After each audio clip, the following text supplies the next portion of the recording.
Excellent.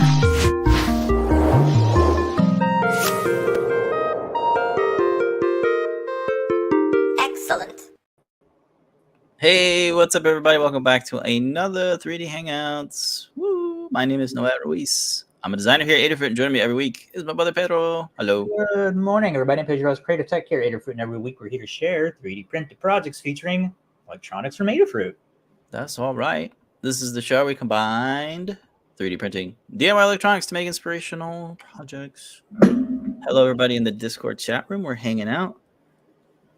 Say hello and join us in the Adafruit Discord chat room.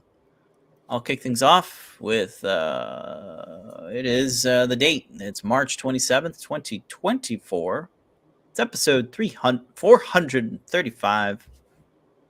We have a new project, prototyping stuff, a Timelapse Tuesday, and more. So if you would like to ask a question, drop some comments, you can do so in any of the 5 channels that we're streaming on, or in the live broadcast chat channel in the Adafruit Discord server. Haha. Giving shout outs to everybody hanging out in all of the chats. Looks like Discord is asleep. Is anyone here? I've noticed there's a lot of views on the streams that go out on the other social media channels like X, Twitch, on Twitter, X, Facebook. They all get views there. How about LinkedIn? Those do too. Wow. Hello, everybody. When I do the sweep, I always see the comments like, oh man, I should have had that window open. Oh. Yeah, I see our StreamYard says some destinations won't get comments. Mm-hmm. But the main 3 ones, Facebook, Twitch, and YouTube, pull in here just fine. We're going to give some shout-outs to folks in the Discord chat room. Looks like we have Vince is hanging out. Esther is also there as well. Hello. Good morning day to you folks. All right. How about we switch gears? We'll talk about some freebies going on at adafruit.com/free. These are the deals this week while supplies last. If your order is $99 or more, you're going to get a free PCB coaster with the Adafruit with a golden Adafruit logo. That's over there. If you get, if your order is $149 or more, you'll get the PCB coaster plus an Adafruit KB2040. That's that lovely dev board featuring the RP2040 chip. If your order is $199 or more, you'll get the KB2040, the PCB coaster, and free UPS ground shipping for continental US only. And if your order is $299 or more, you'll get the free shipping, the KB2040, the PCB coaster, and Circuit Playground Express. These get automatically added to your cart. No need to add a coupon to get these freebies, but you could also use our 10% off coupon code for today. In the next 24 hours, this is good. Enter code PiCowBell to get 10% off your order. All right. Now we have we're done with the morning intro. Mm-hmm. Good morning to Rosin. Hello. And Esther saying we may have some issues with Twitch. I'm watching it. It looks like it's good. It could be local. Let's see. We have green check marks across the board on our end. We use the StreamYard software to run the show. We've been using it for, 2-3 years now. I think 2 years actually. Works really well. We used to use Wirecast, and it was a very buggy program, and I'm glad to have moved on to StreamYard. Oh, exactly. Okay. Very good. We were getting feedback by me opening the Twitch window. Oh, that's funny. Yep. All right. Well, we were talking about TV shows before the show, and we kind of almost started late. We were watching lots of new TV shows. I'm looking forward to Fallout. Pedro's been watching the new X-Men. What is it called? 97? 98? Maybe Cyclops' glasses. You want to do Cyclops' glasses? You got to have the whole getup for that. I mean, it's just goggles, right? Goggles. He wears regular clothes and throughout the season. Oh, that's right. Or I mean, when he's not that. Are there clothing like stuck in the 90s? Yeah, they are. That's Looks fun. good. The Magneto one, true to the comics, so they're all been dressing like the comic stuff. Right, like red and purple, Mm-hmm. and the yellow and blue spandex for Wolverine. Mm-hmm. Yeah. Cool. Yep. All right, let's go ahead and jump into this week's project. All right.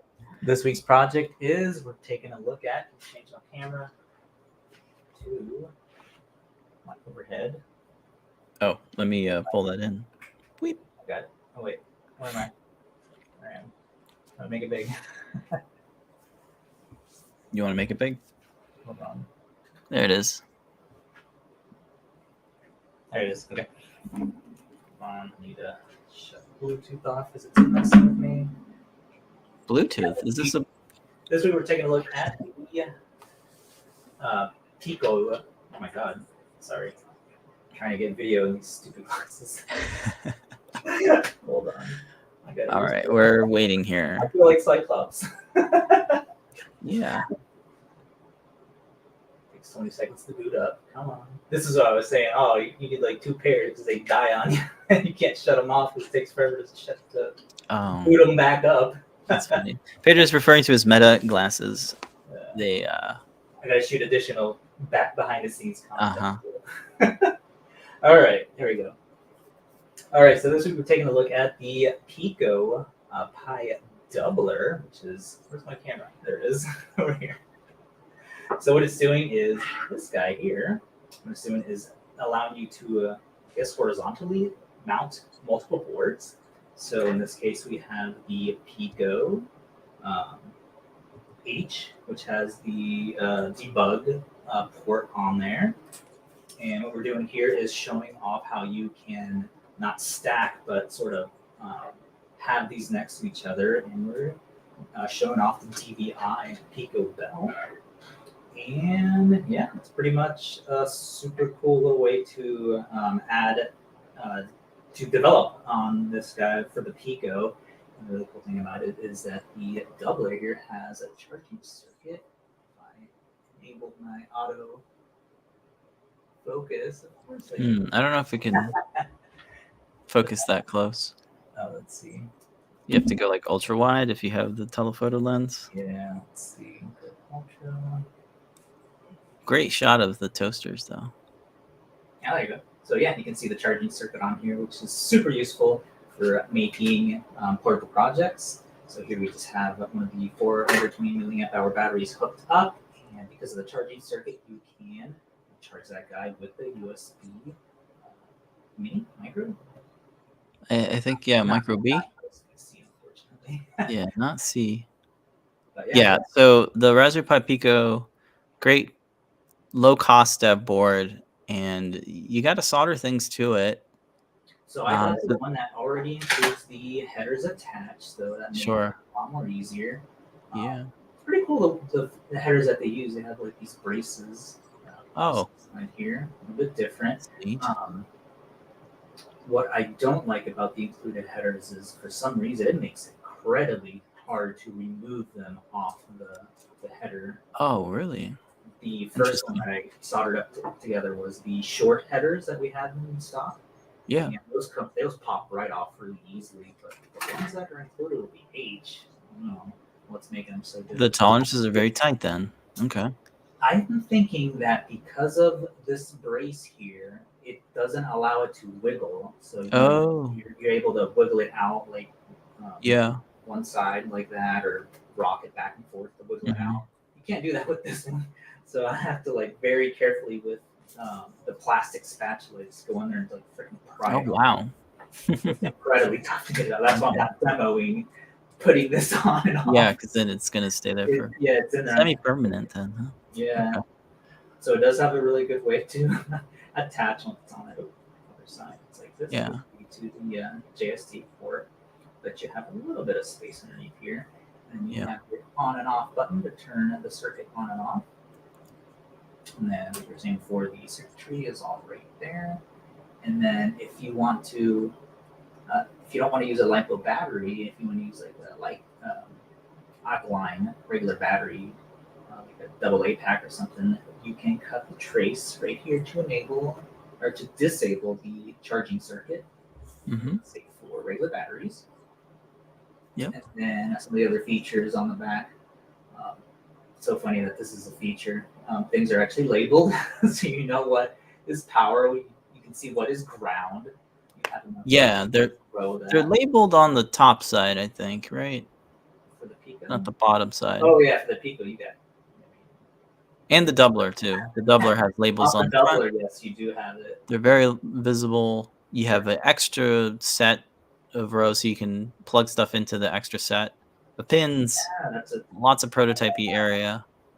So you can still have access to those pins for prototyping on all sides. Yeah. And then one of the other things is the stemma connection on here. Yep, for I2C. It's not. Yeah, it's not stemma. Debugging port. And then you actually have two of them here, so you can like daisy chain. Oh, really? Oh, I didn't know. No, you don't. I'm sorry. I like it. One of them is. The other one is the JST port. Right, for the battery. And then you have a reset button. You got an on-off switch. On-off switch. All of the core main features that I think is missing from the Pico. But the Pico now is several years old, and it's, like I said, it's a low-cost board. Yeah. What was the other thing I was going to mention? I forgot. I mean, just the basic prototyping area, too, so you can wire everything up. Oh, standoffs. You got standoffs. Mounting holes. Yes, mounting holes. 2.5 mounting holes. Because mounting was a little bit of a pain. Actually, no, they're not plated. But, right. That's actually how this entire thing is working. So if it removes this Lego plate, which we failed to mention, this is what this whole project is about. So the whole project is making these Lego compatible base plates. So it'll make prototyping a little more easier since you can mount this on the table and not be scared of any electrical things. Just charging it, and then the battery little pocket in here. So if I take this out, you can see that we have the tubes. The tubes fit into either the studs, like so, like that, or they can fit in between. So you can get like the perfect orientation for how you're mounting your project or your prototype. So it goes in like that. And then for the big one, it's just a couple of the tubes in here. I didn't want to fill up the entire bottom. And the way that these are printed out is we're actually splitting these in two. So it's nice and flat when printing, because otherwise you'd have to have all these support material for the tubes. And that, tolerance would definitely get messed up with that. So all you do is just glue these together, and these that'll work in any orientation. So just use super glue and maybe the accelerant to glue that together. You do have this little center bar here. Since this plate is a little bit long, and without it, I noticed that it was bending and deforming it when you would push to put it on the plate. So that stops that from happening. Very nice. That's a little brace joint there, so not bend right in the middle, the 3D printed part anyway. And same thing with the battery part of that as well. So with the battery pocket, we have one for the 400 milliamp hour battery and one for the 500. Specifically because we've been out of stock of the 500, and now I go check to see the 400. Looks like those are out as well. So flip-flopped. No, they're both out now. Oh, okay. Hey. So for the 400 and 500, we have a little hole in the back. So if the tolerances, they're always different, and one of the ways you can adjust that is with the little foldable flaps here to sort of increase or decrease the tolerance of that to have a nice little snug fit. And place that inside. So yeah, these just glued together. You see how there's a fillet on this side, and it's just flat on that side, and that's where you put the two pieces together. So, and again, same as the other tubes, you can rearrange these into either the tubes that, or in between, so you get like the perfect fit for having all of your boards for prototyping. Very nice. Yeah, so this was a suggestion from Lamore, Mrs. Lady Ada. And we have some other Lego compatible plates, mounts for Stemma QT sensors. I think a couple of years ago, we had a similar assortment of Lego compatible plates. So Lamar thought, hey, instead of making a case, let's do some Lego compatible plates. And because it's, you know, a prototyping underplate, the product, it makes sense to kind of keep it open and not enclosed, I think. But we do have a 3D model of the PCB. If folks want to create a custom enclosure, they're free to do so. Check out our 3D model of the part for that. You made a one for the single version too? Is that right? I did not. Oh, really? Okay. Yeah. Oops. But it would be pretty easy to, because you have the model on there, so you would just project the Yeah. bounty holes. Yeah, I have a model of the single one. Now the single one, it doesn't have as many features. That's why I didn't focus on it. Yeah. Mainly because the charging circuit on here, and then the other things it does not know. I mean, Yeah, I'll load up the biggest here. one, the JST port for charging.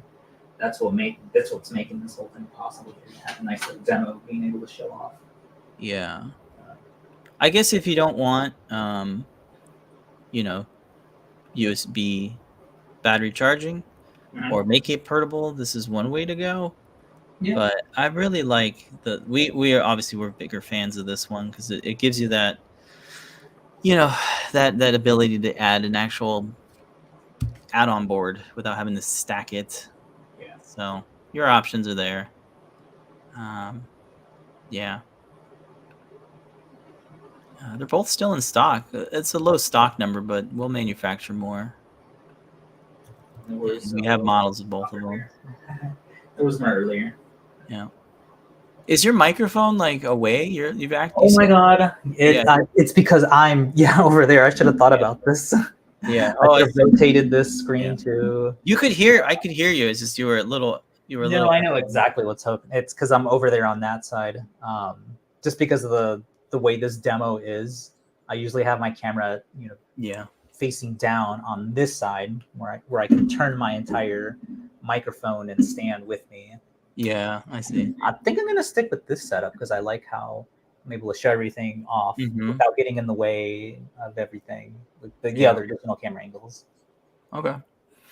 Another cool thing about this project was we have these great demos of the DVI PicoBell. So this is the infamous flying toasters demo for the DVI, and we actually didn't have demo code available for the PicoBell as a drag and droppable UF2 file. So shout out to Liz Clark who created a UF2 for us. We do show this on the product page, but sometimes those demos get lost in transit. So these are available to download in the Pico DVI output for HDMI display, full title. Those UF2 files are available on that product learn guide. So folks want to just get a quick demo with their Pico DVI PiCowBell, you can download those. Man, I got to be honest, it was so hard to do the voiceover for this video because the wording is a mouthful. PiCowBell, I don't know, for some reason it's difficult for me to say. I could barely introduce it, yeah. Yeah, PiCowBell, Pico W, DVI output for HDMI display. Yo. It's super cool what it does. Yeah. It's a super cool dev board. So what is this? $14, right? To make like I think so. Something like that. For this really one of the other demo. One of the other things I want to highlight too is the super cool DIY HDMI and DVI cable. So what we have here on one side is the mini HDMI, which is compatible with the DVI. Reminder, this is DVI. Yeah. And on the other side, we have the regular HDMI connector. and we have different lengths of the super skinny ribbon cable to build USB cables or HDMI. Mm-hmm. We have like right angle, left angle. We got like up, down, depending on the orientation that you're prototyping or your monitor setup for this type of projects. Yeah, you can pull them up on the Adafruit store. Just type in DIY HDMI and you'll get the whole slew of them. Yeah, we don't manufacture these, but we stock these from a manufacturer, a supplier. I like how and there's a bunch of them. They are to put together. This little latch rises up right here. Very nice, very nice. Like that. Little pads face down. Insert these guys in. It's out of focus because the lens. And the little latch clamps down right on it like that. And you have your own custom in terms of size and your plugs. Pretty cool. Yeah, they're really, really nice. I don't have my power.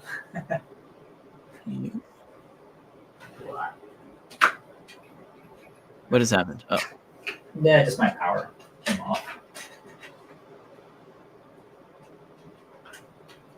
Okay. And I should have a cable hooked up so we could switch to like the aquarium screensaver demo. Yeah, the aquarium is fun. So cool. So in terms of, there's another demo too that shows like drawing shapes and lines and the text support, the font support that Pico has in CircuitPython. So definitely check that out as well. Yeah, we ran out of time on this idea, but one of the cool ideas for the Pico PiCowBell doubler is to add on a temperature and humidity sensor, and then have DVI output to your display, so you have like a mini weather station. I was going to ask, but yeah, we ran out of time. No time. it should be its own dedicated project, because this one was more focusing on like, hey, here's the doubler. Take a look. This is what we did with it. We have a little 3D printed bracket. That's how we jingle the. But then the next one will be like dedicated. Here, let's make an actual project with these parts and some dedicated I/O code, some IoT code, to showcase the sensor. Yeah, so we haven't really done that yet. We haven't showed how to display sensor data through the HDMI output. That could be a fun one. So maybe we'll write that in. No, I like that. Yeah, I mean, I wanted to be able to do that, but yeah, like you were saying, we completely ran out of time. Yeah, we got to separate these things anyway. Otherwise, it becomes feature creeped, and it's too much. Yeah, like the way that I posted these files, it was just in the guide for the doubler itself, and you're like, oh man, it's kind of buried in there. It is, yeah. See it, so it's its own guide. Do you want to pull up the guide just to show folks where you would find it? The STLs, the editable Fusion 360 step files you can download. Full screen share 5%. All right, so taking a look at the guide real quick. Super easy, like you were saying. It's pretty much just a placeholder for having all the files. Nice little overview. What you can do with the Lego compatible plate, because again, that's what this project is. The plate that mounts all this stuff. Oh, is it showing your screen or my screen? Oh, whoops. Okay. There you go. So yep, just a little overview, all of the links to all the connectors that we were talking about, the different lengths. Yep. And then if we go into the 3D printing, you can see here the way to do the layout for this with the slice settings and all. The little battery compartment thing just prints straight up. Everything is flat down, so no supports needed. And then you have, Noah, you uploaded the GitHub model for the doubler, and this will just take you to the main GitHub directory, so you can see all the other parts that are added on there. And then just quick little way to how they're glued together. Yeah. I think I'll add some pictures of what they look like separated before and after. Let's see what that looks like. Yeah, that's pretty much it. Like I said, it's just pretty much just a placeholder for having the battery and the design. Let's see here on Fusion, you can download any step file or any other different format for your modeling project. Yeah. Yep, and we'll make sure that the link stays the same. Sometime, I don't know. No, that you've already did the whole switch. Yeah. Right. It's all the old stuff that all the links. Right. Okay. Yep, everything's there. All the components are there. You got some JST connectors. The short headers were generated using the part generator as a part of Fusion's suite. And look at that. All the pins are there. Look at that. Very fun. So you can get your STL, your STAP, your Fusion, whatever file. Click on the download. Have they added any other formats? I think there's like a FBX and SketchUp and OBJ. You have Inventor. Yeah, but I think the majority of SolidWorks stuff will be like STEP. Mm-hmm. You can even do a DXF. Interesting. Yeah. So there you go. That's how you can get it. Yep. If you like, I don't know, if you have like, I guess, a resin printer and don't need to chop that's that right. You can put it up or something. Yeah. Yeah. Tranches may vary, so just keep that in mind. You can machine it out of aluminum, whatever you want. Oh yeah. Oh man, that'd be awesome. Yeah. All right. Well, that is pretty much the project. Check it out. Looks like folks have gotten their proto underplates. We have 4 of these in stock. The single one. Oh, wow. I guess those are more popular. What's going on? And then the doubler is right here. I mean, we had a bunch of doublers in stock. Oh, and don't forget, we also have a terminal version as well. The screw block terminal version. I didn't make a model for it. Lamar was like, maybe don't focus on that one. Mm-hmm. It's it seems to have a little bit different of mounting tabs. I was gonna say that a little bit. Yeah, but these are, I'm guessing, for mounting on, like an armchair or something. These were developed for. Phil PiCow from AT Makers had a suggestion to do the screw block terminal ones, and there we go. I don't think this has the stemma charging. I mean, the battery charging. It does have a stemma port. The double has and the reset button, but it's mainly just so you can easily screw things in. It has a little bit more mechanical support for adding components. Yo, there's a mounting hole right in the center of that one. Let's see. Just notice that? 2 of them, right there. Huh. There, right there. Oh, wow. That's different. Yeah, the other ones don't have that. No, they didn't, did they? Interesting, huh? Where are the labels? Are there labels on this one? Oh, kind of. Oh, they're kind of they're in there. They're in between here. Oh, okay, I see. Yeah. They don't come with the headers, huh? With headers and without headers. There we go. Looks like they're the high profile ones because it's just the height of the screw block terminals should probably be the same. Yeah. So there's a difference there. Anyway. Thing to mention. If folks want a 3D model, I suppose if you really, really want one, just go to our GitHub and add a issue, and I'll add that to the queue. But for now, you can use the downloads page, and then there's the technical drawing for the mounting holes if you just want to whip something up real quick. So there we go. All right, we have covered all the PiCowBell proto underplates, and if you want to pick one up, you can get 10% off your order with PiCowBell. The most hardest thing for me to say. PiCowBell that other screen on there. P, all the P's. I'm trying to rearrange my screen, but I can't. Yours is on there? Maybe. Let's see. I don't know. Now I want some toast. Oh, okay. So what I wanted to mention is I do have the shorter, headers on here, and that does fit. Yeah. You can see it's out of focus. No. It fits. Yeah, that's all. All right, moving on. All right. All right, let's go ahead and check out what is being prototyped this week. This week we are prototyping a new project. Let's get big. Here it is. This is a internet connected battery monitor. It uses the Feather ESP32-S2 with a reverse TFT display. And that's what this is. We have a display that's built into the Feather, of course. We have a battery. This is one of the bigger batteries. This is a 1200 battery.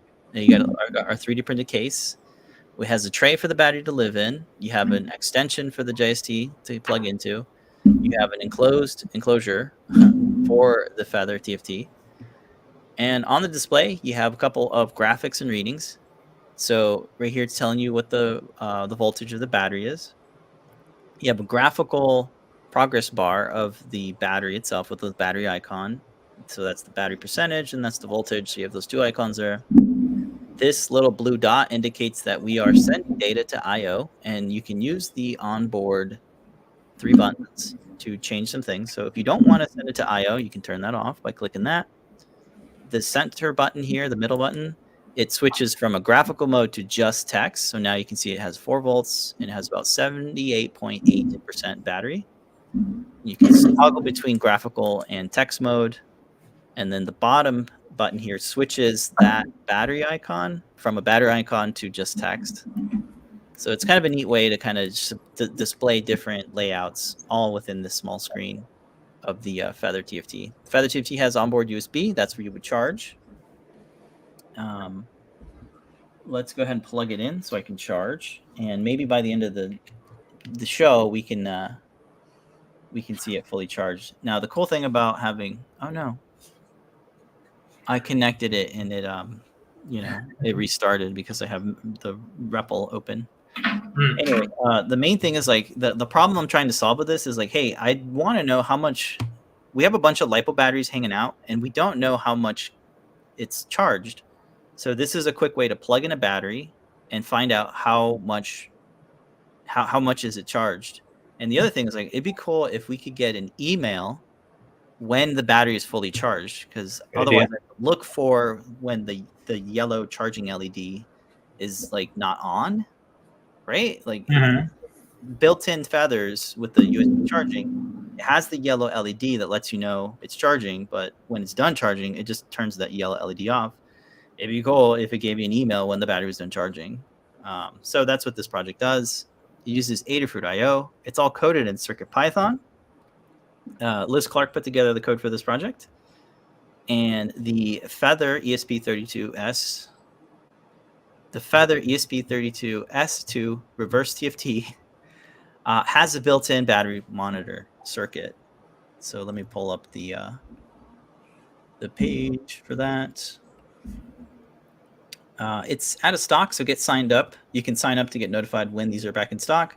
But here you can see that it kind of does that in this demo here. It shows you the I2C address, the buttons that are being pressed, and the battery percentage and voltage. And because it's an ESP32, it can connect to Wi-Fi. So we figured, why not make it an internet-connected battery monitor? So that's kind of the thing I wanted to do here. And this is the LiPo battery monitor is the Max 17048 chip. So it can monitor your battery voltage and state of charge, percentage reporting over I2C. It's got STEM MQTT port. It's got USB, USB support. It's native USB. That's why we're using the S2. It has a 1.14-inch IPS TFT display with 240 by 135 pixels. It's a very nice all-around board. We've used this board, let's see, where we've used it in. The CircuitPython Octoprint controller, we made a stand for it, and then Pedro, you worked on the air quality monitor project. So now we think just a battery monitor would be nice. So that's what this project is all about. And in Adafruit IO, you can create an actions to get notified when this value hits 100. You can get an email. Or you can say when this value hits 0, send me an email. Hey, your battery's about to die. So I think it's kind of a neat project. No soldering required because everything is just built into the Feather. You got those 3 onboard buttons there. This is a kind of neat case that kind of swivels a bit, so you can kind of adjust the viewing angle. You can modify the case to fit a bigger battery if you want to fit like maybe the 2500 milliamp or one of the cylindrical batteries. You can make that bigger or smaller. But yeah, this is what I had on hand, the 1200, and this is just the JST extension cable that we have. And then you also have access to a reset here in the back. But this snap fits. You can take this off if you want. If I take it off, all of the wound up extension cable will pop out. So I'm just going to leave it closed. Okay. You got it? All right. But yeah, it's a nice display. Snap fit parts on it. There you go. Switch my ultra lens so you can get a better look at the graphics. Youch. There you go. So you have custom font support in CircuitPython. And then these are some bitmaps. So you can see here. Pretty good display. You can pack in a lot of info there. And these little button pressers are easy to actuate. And they look a little bit cleaner than like just exposing the bare buttons. So I don't know. Thought it was kind of cool. Yeah, there's the LED charger indicator. And of course you can make the fonts any font you want. You can generate your own fonts. You can make bigger, smaller, make them whatever color you want. And that's kind of the whole project, really. Pretty simple. We already started the Learn Guide. We'll come up with a video next week, and we'll share the files and the code. You can actually get the code right now if you want. But yeah, it's pretty cool. Oh, we got David Wilson saying you could have Octoprint notify you when it completes a job. You have already done that. Yeah, that was a part of the Octoprint. The section here for what have we done with this dev board before. And yeah, status, you can pause a print, you can preheat a print with these onboard buttons. And then Liz made the case look like an octopus. Yeah, it's a great project. It was a little tricky to get the MQTT stuff to work because you had to like configure Octoprint in a way, but it's all documented here because that's the main bulk of like, how do I tell Octoprint? And you get an API key and you got to set it up. But once it's set up, it's pretty cool. So then you can see a status of your print from anywhere, kind of. So yeah, pretty cool. You can pause the print. Anyway, pretty cool. Yep. It's all done in CircuitPython as well. And Adafruit.io just acts as the broker to like send the MQTT data. And that is what we're working on.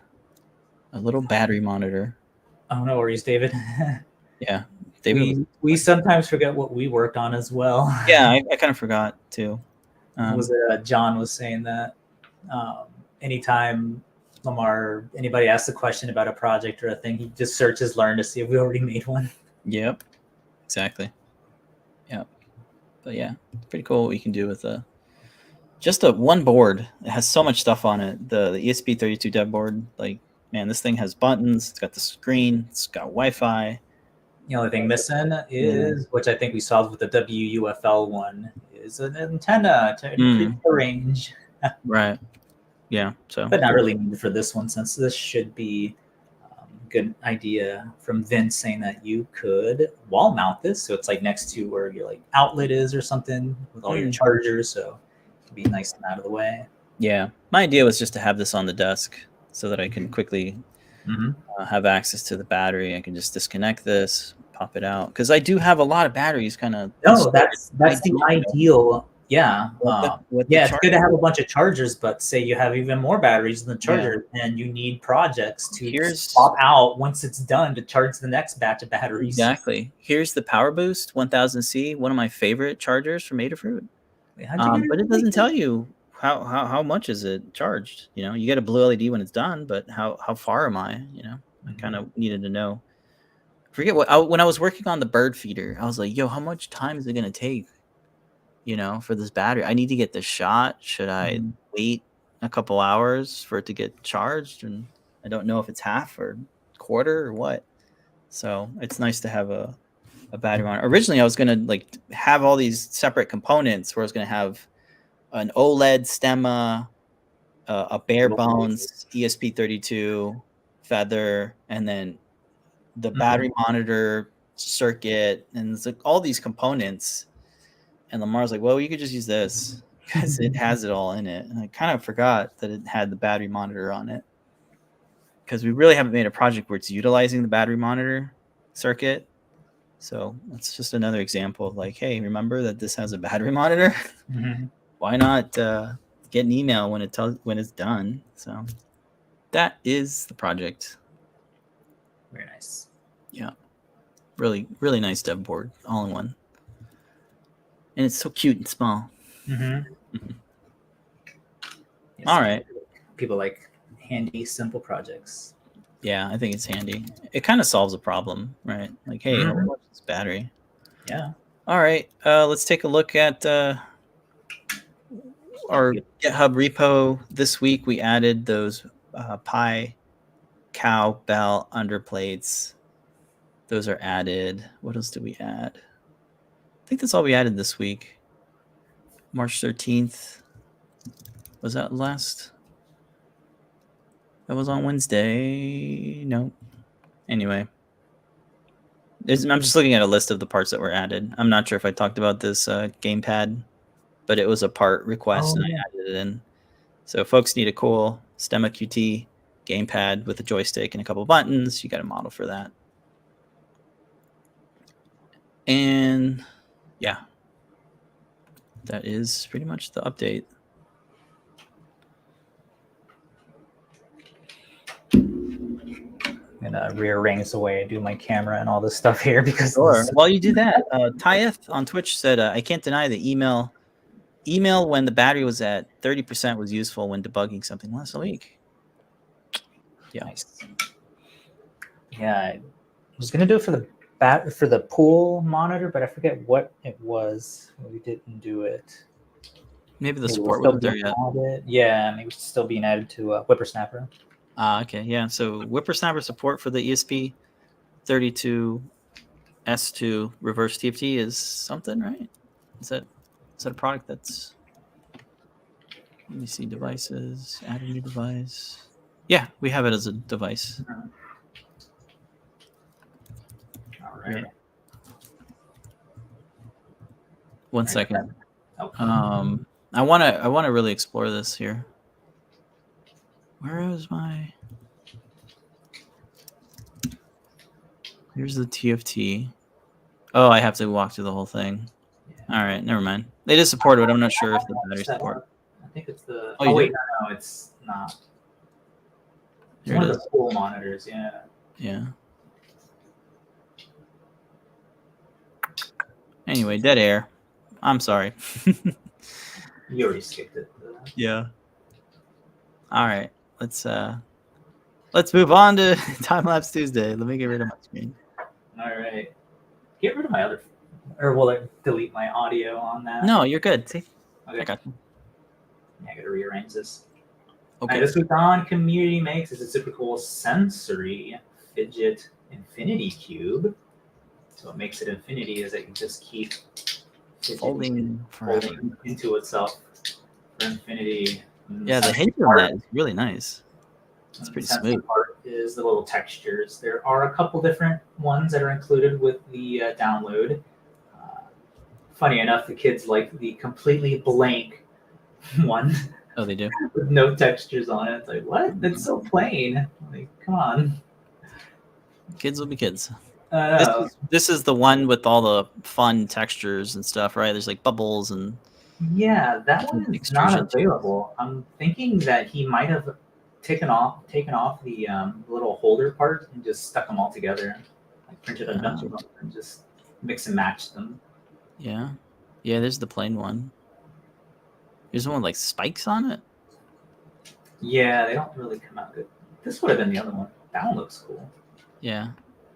I like this one though. It's got like a gyroid infill type of look. Yeah. Yeah, but it would have been cool if you uploaded one for that. I don't know if it's a it's definitely it's a school. Yeah, it's a school. Yeah, it seems like it's a library. Davis County Library is the user handle on Thingiverse, and that's cool to see like a library releasing their own files. That leads me to believe that the library has a 3D printer. It says they're in Clearfield, Utah. So that's cool. And I guess it got a badge here of some sort on Thingiverse. Featured. Yeah, featured. There you go. So it's a free download. Folks can download it for free. And it has a couple makes, so people have made. Oh. Hey, look, someone made the. Wait, how? For this? I don't know. What? 10 files. Maybe. Textured infinity cube dots. Maybe it's that one. Okay. No, when I print it again with all this. Minecraft? Oh, it's a Minecraft one. Yeah. Of course. Anywho. Yeah, that one's super cool. That would have been a nice time lapse. Oh, so the time lapse you did, let's watch it here. Oh yeah. There's a little bit of turn the audio off. So sometimes time lapse, they fail, and you just print it again all the time. Yeah, they fail all the time. The way that I have to move the head to have it go away from the like the main part where the picture is getting taken. The nozzle has to move quite a bit a ways because I'm doing like it's like a 20th of a hundredth of a second shutter speed, which means it's slow. I need to keep that head away from there for quite a while, so it becomes it starts dripping. There's like string attached to like all the prints. So when I'm moving between layers, it'll sometimes knock things over just to get that time lapse video. Yeah, like I have to reprint it again without the time lapse and show the non-time lapsed object of it. Right. And because this filament is rainbow colored, you could clearly tell that it's later in the spool. Exactly. Yeah. I think every time that happens, we explain it in the show why it's difficult to get a time lapse like this. Otherwise, you're going to get your head in the shot. And I could go back to doing the time lapses how it was before, but that looks so bad. Yeah, the head really does cover something small like this. It's kind of hard. The bed is the thing that's moving, so in the time lapse, the object would just be going. Frame, anything that's being So the passage of time is happening that way. Yep. So that's the deal with these time lapses. Yep. And you can kind of see here on the side there where the nozzle is moving away. We make these time lapses as like a way to kind of show what's possible, but also as just a way to show it on our show. Like this is where we actually talk about it. Yeah. So we don't talk about it in the YouTube video because we talk about it live where we can actually answer questions and talk further into either the model or the design or the filament. So I don't know. I thought I'd mention that. So it's a pretty fun fidget thing, and that's what the meme is. And it's print in place. It's incredible what you can do with 3D printing and print in place hinges. And it's kind of cool. I want to print one now. I haven't printed. The problem stems right here when it gets to that portion there, and printing it'll be like probably that right there on the inside. So it's like printing it right on top of the other wall. So that's why it's easy for it to get knocked out of the way, even with no time lapse going. I had to print this thing so many times with no time lapse just to get one that's still, sort of messed up right there. But you can't it's hidden, Yeah. But yeah, you'll see when you're printing. Quite the calibration test torture print for your printer. Yes, it is. Yeah. I like how you the calibration cube you get at the end is really cool. Yeah, it's a fun toy. And the rainbow filament, we're using the Chrome Mirror Chameleon Rainbow PLA from Strong. Chrome Rainbow Chameleon. Yeah. From Strong. Strong. Strong Hero? No. I forgot the name of them. But it's in Amazon. Yeah. Okay. Well, I'll try to print them in that iridescent rainbow filament stuff I have. Kind of fun. See if it works. All right. Well, cool. Time lapse. Continuing on with some of the other community makes. There are no community makes this week. We're all caught up. Thank you, everybody, for posting your makes. We had a whole bunch of them last week. We published, blogs on them last week. So that's it. Let's catch up with Discord. I think everybody's good. Yeah. Yeah. Okay. That's all good. Battery going for that. We're all good. I guess I'll remind folks, if you want to pick up anything today at the Adafruit shop, you can get 10% off with the code PiCowBell, all lowercase. All right. Tonight, Pedro and I will be hosting Show and Tell, giving Lamar and Phil a break because they have been hosting for the past 3-4 weeks now. Oh, wow. So we invite you to come on around 7:20 p.m. We'll post up a link in the Discord chat room if you want to share your projects. We'd love to see it. And you can hang out. It'll be about 30 minutes. And then at 8 p.m. Eastern Time is Ask an Engineer. Full hour of open source hardware news, new products, Ion MPI, and more. Last week was AdaBox. Thank you, everybody, so much for tuning in to the live unboxing. And shout out to JP for a fantastic unboxing. On to the next stuff. So that is tonight's shows. Tomorrow is JP's workshop. Tune into some live building with John. Fridays are deep dives with Tim Foamy Guy or Scott Shawcroft. It's on 2 p.m. Pacific or 5 p.m. Eastern. And then Sundays we have From the Desk of Lady Ada. Last week was kind of early. Yeah, you're right. It's kind of early. So you can tune in, see what Lamar is prototyping. She gets samples in and does the great search with DigiKey, sponsored by DigiKey. And then Mondays we have a CircuitPython meeting. That's a community meeting, so you can tune in on that. I think that's all the show. Oh yeah, product pick of the week on Tuesdays. You can get up to 50% off select picks with Insanity. Yeah, love that one. All right, and then we do the show every Wednesday at 11 a.m. Eastern. Cool. Next week we'll have this project, the battery monitor. We'll have a learn guide and a video, and then we're gonna take a week off of a product and video to ramp up on new projects, something bigger that's in the works that we can't quite talk about yet. We could, but we'd rather not. Yeah, it goes over. Yeah, you'll hear about it. All right. Well, everybody enjoy your rest of your day. I think some folks are out. It's been so quiet in the chats. But you said spring break is still starting up over there, so that's what's going on. It's weird. Up north, had a bunch of Airbnbers show up. Really? Yeah. So break time. More showed up. All right, everybody. We'll see you on Show and Tell. Thank you so much for watching. We'll catch you on next week.